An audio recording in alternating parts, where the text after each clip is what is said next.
আজকের এই বিশাল গণসমাবেশে এখন বিশেষ অতিথির গুরুত্বপূর্ণ বক্তব্য রাখছেন ইসলামী আন্দোলন বাংলাদেশের সংগ্রামী সিনিয়র নায়েবে আমির, বৈষম্য বিরোধী ছাত্র আন্দোলনের ছাত্র জনতার অন্যতম অভিভাবক মুফতি সৈয়দ মোহাম্মদ ফয়জুল করিম শাইখের চরমায়।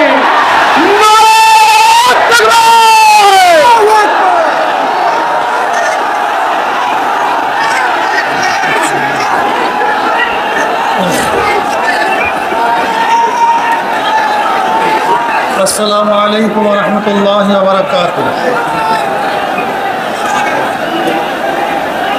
নাহমাদু ওয়া নুসাল্লি আলা রাসূলিহিল কারীম। আম্মা বা'দ। আউযু বিল্লাহি মিনাশ শাইতানির রাজীম। বিসমিল্লাহির রহমানির রহিম। ওয়া তিলকাল আইয়ামু নুদাবিলুহা বাইনান নাস। সাদাকাল্লাহুল আলিয়্যুল আযীম। আল্লাহুম্মা সাল্লি আলা মুহাম্মদ ওয়া আলা আলি মুহাম্মদ। ইসলামী আন্দোলন বাংলাদেশ কর্তৃক আয়োজিত আজকে এই সমাবেশের সভাপতি আমাদের শ্রদ্ধাভাজন আমির হযরত পীর সাহেব হুজুর চরমনাই দামাত বরকাতুল আলিয়া, কেন্দ্রীয় নেতৃবৃন্দ সহ সকল স্তরের জনগণ ভাইয়ার আমার, বৈষম্য বিরোধী আন্দোলনের মাধ্যমে আমরা আবার স্বাধীনতা পেয়েছি। আপনাদের কথা মনে রাখতে হবে, আজকে যে ভূখণ্ডে দাঁড়িয়ে আছেন এই ভূখণ্ড কিন্তু একবার স্বাধীন হয় নাই। একবার আমরা ব্রিটিশদের বিরুদ্ধে আন্দোলন করেছিলাম স্বাধীনতার জন্য। সেই আন্দোলনের দাবি কি ছিল? ন্যায্য অধিকার। ব্রিটিশ মুসলমানদের বিরুদ্ধে, এদেশের মানুষের বিরুদ্ধে জুলুম অত্যাচারের স্টিমুলার চালিয়েছিল। এই জুলুম থেকে বাঁচার জন্য মানুষ ব্রিটিশদের বিরুদ্ধে আন্দোলন করেছিল, জীবন দিয়েছিল। আপনারা জানেন, চাকরি চর থেকে শুরু করে খায়বার পর্যন্ত এমন কোনো গাছ ছিল না যে গাছের মধ্যে একজন আলেমকে ফাঁসিতে ঝুলানো হয় নাই। লক্ষ লক্ষ মানুষ জীবন দিয়েছিল। এই বাংলার মধ্যে ৮০,০০০ মাদ্রাসাকে ভুলুণ্ঠিত করা হয়েছিল। দিল্লির মধ্যে ১,০০০ মাদ্রাসাকে নিচ্ছিন্ন করা হয়েছিল।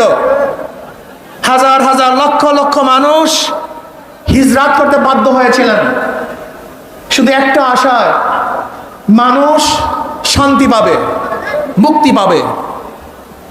দেশ স্বাধীন হলো, ব্রিটিশ চলে গেছে, ভেবেছিলাম এবার মানুষ শান্তি পাবে, মুক্তি পাবে। কিন্তু না, আমরা দেখলাম মুসলমানদের বিরুদ্ধে ওরা আবারও ষড়যন্ত্র শুরু করেছে। মুসলমানদের অধিকার প্রতিষ্ঠিত হচ্ছে না, মুসলমান অধিকার পাচ্ছে না। আবার মুসলিম লীগের নেতৃত্বে এদেশের মানুষ আন্দোলন করেছিল, সংগ্রাম করেছিল মুক্তি পাওয়ার জন্য, শান্তি পাওয়ার জন্য, নিরাপত্তা লাভ করার জন্য। পাকিস্তান নামীয় একটা ভূখণ্ড আমরা পেয়েছিলাম, ভেবেছিলাম আমরা শান্তি পাবো, মুক্তি পাবো। পাকিস্তানের দুইটা অংশ, পশ্চিম পাকিস্তান, পূর্ব পাকিস্তান।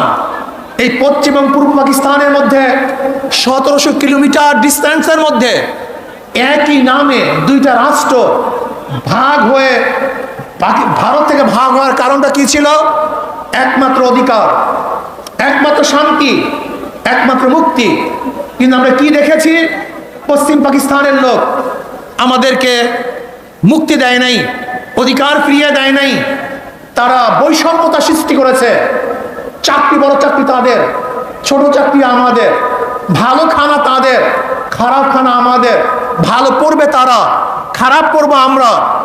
আবার মানুষ আন্দোলন সংগ্রাম করেছে বৈষম্যের বিরুদ্ধে, যে না, আমরা সাম্যতা চাই, আমরা প্রত্যেক অধিকার ফিরে পেতে চাই।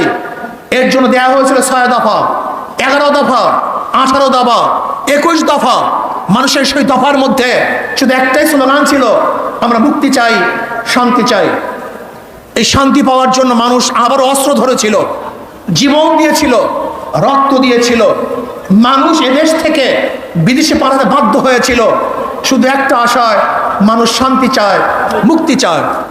দেশ স্বাধীন হয়ে গেল হাজার রক্তের বিনিময়, জীবনের বিনিময়, কিন্তু না, ৭৫ আমরা কি দেখলাম? আমাদের দেশের মানুষ যাদের নেতৃত্বে এদের স্বাধীন হয়েছিল তাদের বিরুদ্ধে আন্দোলন করেছে, সংগ্রাম করেছে। কারণটা কি?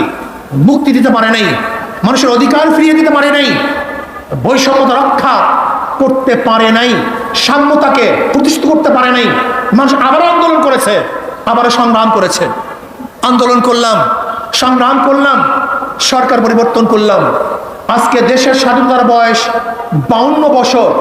এই 52 বছরে যারা এদের শাসন করেছে তারা একজন শাসক ছিল না, সবাই শোষক ছিল। যারা 52 বছর এদের শাসন করেছে তারা জনগণের কল্যাণে কাজ করে নাই, নিজেদের দল এবং নিজের কল্যাণে কাজ করেছে। এই 52 বছর যারা শাসক ছিল তারা মানুষের অধিকার প্রতিষ্ঠিত করতে পারে নাই, বরং নিজের অধিকার প্রতিষ্ঠিত করেছে, নিজের দলের অধিকারকে প্রতিষ্ঠিত করেছে।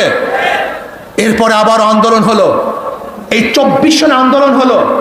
আপনারা আন্দোলনে শরীক ছিলেন, মনে রাখতে হবে বৈষম্য বিরোধী আন্দোলনের ছাত্রদের প্রথম ভূমিকা ছিল। পরবর্তীতে এই আন্দোলন শুধু ছাত্র ছিল না, এদেশের আপামর জনসাধারণ, পুরুষ মহিলা, শ্রমিক, কুলি, মজদুর, তাঁতি, মাদ্রাসার ছাত্র, স্কুলের ছাত্র, কলেজের ছাত্র সহ সমস্ত মানুষ ঝাঁপিয়ে পড়েছে। আমরা মাঠে থেকে সশরীরে নেতৃত্ব দিয়েছি, এই শেখ হাসিনার জুলুমের বিরুদ্ধে আন্দোলন করেছি। আমরা আবার স্বাধীনতা পেলাম, কিন্তু আমরা কি দেখলাম? যেই কারণে মানুষ স্বাধীন করেছে দেশ, যেই কারণে মানুষ জীবন দিয়েছে, কিন্তু আমরা দেখলাম সেই স্বৈরাচার খুনি শেখ হাসিনা বিদায়ের পরে আবার জুলুম, আবার অত্যাচার, আবার অবিচার, আবার আগুন, আবারও খুন, আবারও দখলদারি, আবারও চাঁদাবাজি। না, এই কারণেই আবু সাইদ রক্ত দেয় নেই, এই কারণেই মুগ্ধ রক্ত দেয় নেই, এই কারণে আমাদের হাজারো সংগঠনের ছেলেরা জীবন দেয় নাই, এই কারণে এদেশের মানুষ বন্ধ হয় নাই, এই কারণে এদেশের মানুষ রাস্তায় ঝাঁপিয়ে পড়ে নাই। আমরা আগুন সন্ত্রাস বন্ধ করতে চাই, আমরা জুলুম বন্ধ করতে চাই। একটা চিহ্নিত মহল সুযোগ সন্ধানী তারা আবারও সমস্ত ঘাটগুলিকে দখলে নিয়েছে, সমস্ত প্রতিষ্ঠানগুলিকে দখলে নিয়েছে। না, দখলদারদেরকে আমরা আর দেখতে চাই না, খুনিদেরকে আর দেখতে চাই না, জালেমদের আর দেখতে চাই না। যারা 52 বছর ক্ষমতায় বসে জুলুম অত্যাচার করেছে, দ্বিতীয়বার তাদেরকে আর ক্ষমতায় দেখতে চাই না। আমরা চাই এদেশের মানুষ মুক্তি হবে, শান্তি পাবে। এদেশের মালিক জনগণ, জনগণের সাথে সেই মালিকানা আচরণ করা হবে, জনগণের সাথে ভদ্র ব্যবহার করা হবে, জনগণকে শ্রদ্ধা করা হবে, সম্মান দেওয়া হবে। কিন্তু দেখা যায় কোনো অফিসের মধ্যে কোনো জনগণ যদি ঢুকে, মনে হয় যেন মানুষ আসে নাই, জানোয়ার এসছে।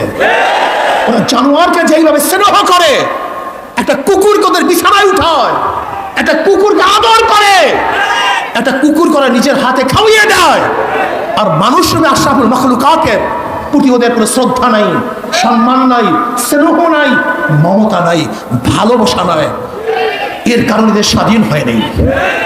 জনাবে মুহাম্মদ রাসূলুল্লাহ সাল্লাল্লাহু আলাইহি ওয়াসাল্লাম যেরকম ফতে মক্কার দিন ঘোষণা দিয়েছিলেন, আজকে কে আমির, কে মামুর, কে সাদা, কে কালো, কে কুরাইশ, কে নন কুরাইশ, কে গোলাম, কে মালিক, এর কোনো ভেদাভেদ থাকবে না। সবাই আশরাফুল মাখলুকাত মানুষ, সবার অধিকার সমান থাকবে। কে দল করে, কে দল করে না, কি আমার দল করে, কে অন্য দল করে, কে কালো আর কে সুন্দর, কে বড়লোক, কে গরিব, কে শিক্ষিত, কে মূর্খ, না, এরকম ভেদাভেদ আমরা চাই না। কে মুসলমান, কে হিন্দু, কে খ্রিস্টান, এই ধর্মীয় বৈষম্যতা আমরা চাই না। এদেশের প্রত্যেকটা নাগরিকের অধিকার সমান থাকবে। আমরা সবাই বাংলাদেশি, আমরা সবাই বাংলাদেশের নাগরিক। আর স্বাধীনতা এবং জুলুম নির্যাতনের ব্যাপারে একমাত্র গ্রান্তি দিতে পারে ইসলাম। ইসলামের বাহিরে কোনো নীতি আদর্শ সাম্যতা স্থাপন করতে পারে না, মানুষের অধিকারকে ফিরিয়ে দিতে পারে না। কাজে আসুন, আমাদের কর্ম শেষ নয়, আমাদের কর্ম এখনো অনেক বাকি আছে। সমস্ত মানুষের দ্বারে দ্বারে যেতে হবে, মানুষের সেবায় আমাদের আত্মাকে উৎসর্গ করতে হবে। ইসলামী আন্দোলন বাংলাদেশের প্রত্যেকটা মানুষের নিয়ত থাকতে হবে, আমরা একজন সেবক, আমরা জালেম নই। আমরা জালেমদের বিচার চাই, অবৈধ খুনের বিচার চাই, কিন্তু নিরাপদ লোক যেন কোনো অবস্থাতেই জুলুমের শিকার না হয় সেইভাবেও আমাদের খেয়াল রাখতে হবে। অন্তর্বর্তীকালীন সরকারকে আমরা ধন্যবাদ জ্ঞাপন করতেছি। মানুষ যেই আশা, যেই বুক ভরা আশা নিয়ে রক্ত দিয়েছে, জীবন দিয়েছে, আপনারা সেই আশা এবং আকাঙ্ক্ষা বাস্তবায়ন করবেন, সেই দিকেই তাকিয়ে থাকবো। এবং আমি ছাত্র সমাজকে বলবো, অচিরেই আমাদেরকে আবার পড়ার টেবিলে ফিরে যেতে হবে, আমাদেরকে বড় বড় শিক্ষিত হতে হবে, আমাদের নিজেদেরকে করতে হবে। আমরা শুধু বাংলাদেশের নেতৃত্ব দেবো না, গোটা দুনিয়ার নেতৃত্ব এই বাংলাদেশের জনগণ দেবে ইনশাআল্লাহ। আল্লাহ আমাকে এবং আমাদের সবাইকে সেই যোগ্যতা সম্পূর্ণ নেতৃত্ব তৈরি করার, নেতৃত্ব অর্জন করার তৌফিক দান করেন। দেশকে শান্তি রাখেন, আগামী ইসলাম হুকুমাত কায়েম হবে সে আশা প্রত্যাশা নিয়ে অপেক্ষায় আছি। আল্লাহ পাক যেন সেটা দেখার তৌফিক দান। যেরকম একবার বলেছিলাম, আল্লাহ যেন শেখ হাসিনার পতনের সেই অবস্থান চোখে দেখার তৌফিক দান করেন। আজকে আমরা বলেছি, আল্লাহ যেন আমাদেরকেও সেই ইসলাম হুকুমাত চোখে দেখার তৌফিক দান করেন। আসসালামু আলাইকুম।